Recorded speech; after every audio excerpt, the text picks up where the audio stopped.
अरे हम वही बधेंगे के छोड़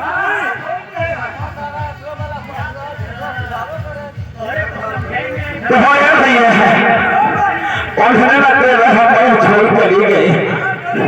कहा करी हम ही है अकेले मालिक भैया अगर हमारी आवाज आपके कानों तक जा रही है या तो आप साउंड सर्विस से बजवा लीजिए या तो हमारे साउंड को चलने दीजिए।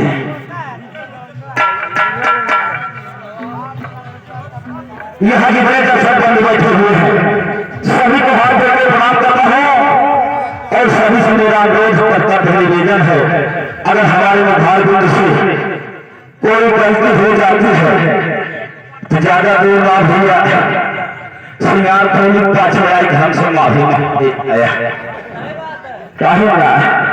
कहना बाबू तो हमारे मालिक भैया अरे हमारा बात सुनत है ये तू साउंड बजवाया या तो हम ही बाजे थे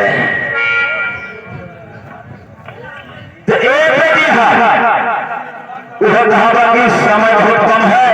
और काम बहुत ज्यादा है तो इसलिए मैं ज्यादा कुछ ना कहते हुए कहा भैया कि जो जिसको मानता है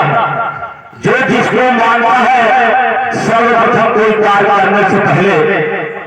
उस देवता या देवी का नाम लेता है तो इसलिए मैं दो शब्द दो लाइन अपनी माता रानी का वंदना करने के बाद मैं अंदर जाऊंगा और उसके बाद आप लोगों के सामने जो ये हमारी छोटी मोटी कंपनी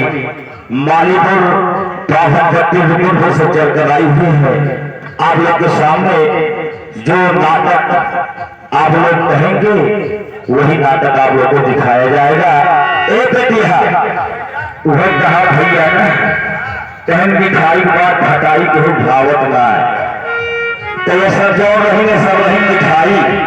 जबले पहिर ना नहीं तबले जितना हमारे हमारे बिरादरी लोग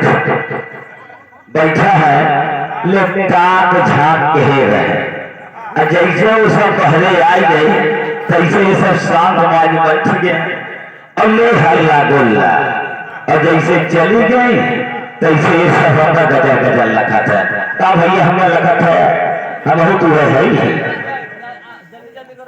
तो ये तो सुना कैसे